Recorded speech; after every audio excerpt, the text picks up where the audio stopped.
ನಮಸ್ತೆ ವೀಕ್ಷಕರೇ, Kumar news one Kannada ಚಾನಲ್ಗೆ ಮತ್ತೆ ನಿಮ್ಮೆಲ್ಲರಿಗೂ ಸ್ವಾಗತ.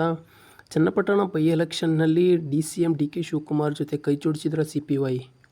ಏನಿದು ಟ್ವಿಸ್ಟ್? ಚನ್ನಪಟ್ಟಣ ರಾಜಕೀಯ ಬದ್ಧ ವಿರೋಧಿಗಳ ಸಮಾಗಮ. ದೆಹಲಿ ಭೇಟಿಯ ಬಳಿಕ DKC ಜೊತೆ ಕಾಣಿಸಿಕೊಂಡ CP ಯೋಗೀಶ್ವರ್. ರಾಜಕಾರಣದಲ್ಲಿ ಇಲ್ಲ ಅಂತ ಹೇಳ್ತಾನೆ DKC ಧ್ವಜ ಪಾಲಿಟಿಕ್ಸ್ ಮಾಡಿದ್ರಾ? ಇದೆಲ್ಲದರ ಕಂಪ್ಲೀಟ್ ಡೀಟೇಲ್ನ ನಾನು ನಿಮ್ಮ ಮುಂದೆ ಹೇಳ್ತಾ ಹೋಗ್ತೀನಿ. ಅದಕ್ಕೂ ಮುಂಚೆ ನಮ್ಮ ಚಾನಲ್ನ ನೀವಿನ್ನೂ ಸಬ್ಸ್ಕ್ರೈಬ್ ಮಾಡಿಲ್ಲ ಅಂದರೆ ದಯವಿಟ್ಟು ಸಬ್ಸ್ಕ್ರೈಬ್ ಮಾಡ್ಕೊಳ್ಳಿ ಮತ್ತು ಬೆಲ್ ಬಟನ್ ಮೇಲೆ ಕ್ಲಿಕ್ ಮಾಡಿ. ಚನ್ನಪಟ್ಟಣದಲ್ಲಿ ಇಬ್ಬರು ಮತಗಜಗಳ ನಡುವಿನ ಮಹಾ ಸಮರದ ಮಾರ್ಪಟ್ಟಿದೆ. ಈ ಇಬ್ಬರಿಗೂ ಅಸ್ತಿತ್ವದ ಹೋರಾಟ. ಇಲ್ಲಿ ಗೆದ್ದು ಮೇಲುಗೈ ಸಾಧಿಸುವ ತವಕ. ಈ ತವಕವನ್ನೇ ಇವತ್ತು DKCಯನ್ನು ಚನ್ನಪಟ್ಟಣ ಸೆಳೆದು ತಂದಿದೆ. ಬೈ ಎಲೆಕ್ಷನ್ ಗೆಲ್ಲಲು ಧ್ವಜ ರಾಜಕಾರಣಕ್ಕೆ ಹೇಳಿದರೆ DK ಶಿವಕುಮಾರ್ ಅಂತ ಒಂದು ಮಾತುಗಳು ಸಹ ಅಲ್ಲಿ ಕೇಳಿ ಬರ್ತಾ ಇದೆ. ಮೊದಲ ಬಾರಿಗೆ ಊರು ಬಿಟ್ಟು ಚನ್ನಪಟ್ಟಣಕ್ಕೆ ಫ್ಲಾಗ್ ಹಿಡಿದು ಹಾಸ್ಟಿಂಗ್ ಮಾಡಿದ್ದಾರೆ.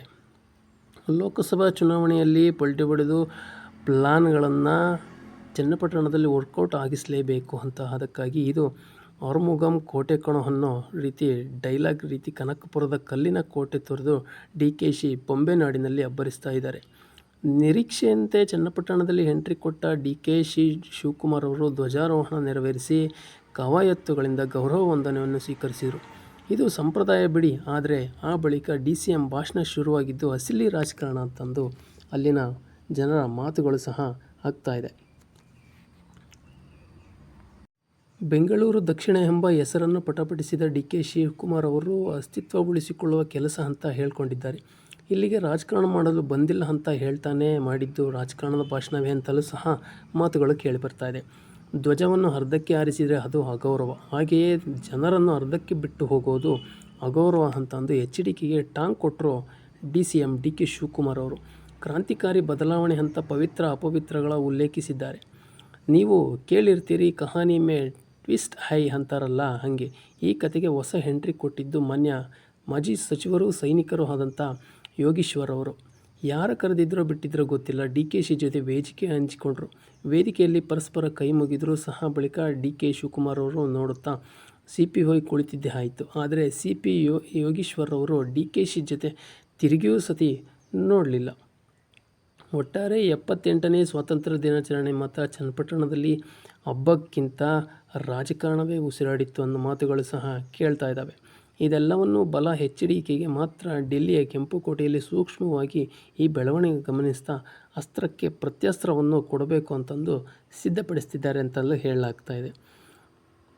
ಆದರೆ ಈ ಎಲ್ಲ ಒಂದು ಬೆಳವಣಿಗೆ ಚನ್ನಪಟ್ಟಣದಲ್ಲಿ ರಾಜಕೀಯ ಒಂದು ಬಿಸಿ ಕಾವು ಇನ್ನೂ ಏರ್ತಾ ತೊಡಗಿದೆ ಅಂತಲೇ ಹೇಳಲಾಗ್ತಾ ಇದೆ. ಆದರೆ ಮುಂದಿನ ದಿನಗಳಲ್ಲಿ ಇದು ಯಾವ ಮಟ್ಟಕ್ಕೆ ಒಂದು ಬೆಳೆಯುತ್ತೆ, ಈ ಒಂದು ರಾಜಕೀಯ ಮಾತುಗಾರಿಕೆ ಮತ್ತು ಪ್ರತಿಯೊಬ್ಬರ ವಾಗ್ಯುದ್ಧ, ಈ ಒಂದು ಪ್ರತಿವಾದವನ್ನು ನಾವು ನೋಡ್ತಾನೆ ಬರ್ತಿದ್ದೀವಿ ವೀಕ್ಷಕರೇ. ಆದರೆ ಮುಂದಿನ ದಿನಗಳಲ್ಲಿ ಈ ಒಂದು ಭದ್ರಕೋಟೆಯಾಗಿರ್ತಕ್ಕಂಥ ಚನ್ನಪಟ್ಟಣ ಕ್ಷೇತ್ರ JDSನ ಪಾಲಾಗುತ್ತೋ ಟಿಕೆಟ್ ಮತ್ತು BJPಯ ಪಾಲಾಗುತ್ತೋ ಅನ್ನೋದು ಸಹ ಇಲ್ಲಿ ಕುತೂಹಲಕಾರಿಯಾಗಿದೆ. ಏಕೆಂದರೆ ಇಲ್ಲಿ HD ಕುಮಾರಸ್ವಾಮಿ ಅವರು ಆಲ್ರೆಡಿ MLA ಆಗಿದ್ದರು. ಲೋಕಸಭಾ ಚುನಾವಣೆಗೆ ಅವರು ಕಂಟೆಸ್ಟ್ ಮಾಡಿ ಇವತ್ತು ಕೇಂದ್ರದ ಒಂದು ಕ್ಯಾಬಿನೆಟ್ನಲ್ಲಿ ಮಂತ್ರಿಯೂ ಆಗಿದ್ದಾರೆ. ಆದರೆ ಕುಮಾರಸ್ವಾಮಿಯವರು ಇದನ್ನು ಸುಲಭವಾಗಿ ಈ ಕ್ಷೇತ್ರವನ್ನು ಬಿಟ್ಟು ಕೊಡ್ತಾರಾ ಅನ್ನೋದು ಸಹ ಇಲ್ಲಿ ಕುತೂಹಲಕಾರಿ ಒಂದು ವಿಷಯವಾಗಿದೆ. ಆದರೆ ಚನ್ನಪಟ್ಟಣ ಮಾತ್ರ ಈಗಲೂ ಸತಿಗೆ DK ಶಿವಕುಮಾರ್ ಅವರು ನಾವು ಗೆಲ್ಲಲೇಬೇಕು ಅಂತಂದು ಪಣ ತೊಟ್ಟು ನಾನಾ ಒಂದು ಕಸರತ್ತುಗಳನ್ನು ನಡೆಸ್ತಾ ಬರ್ತಿದ್ದಾರೆ.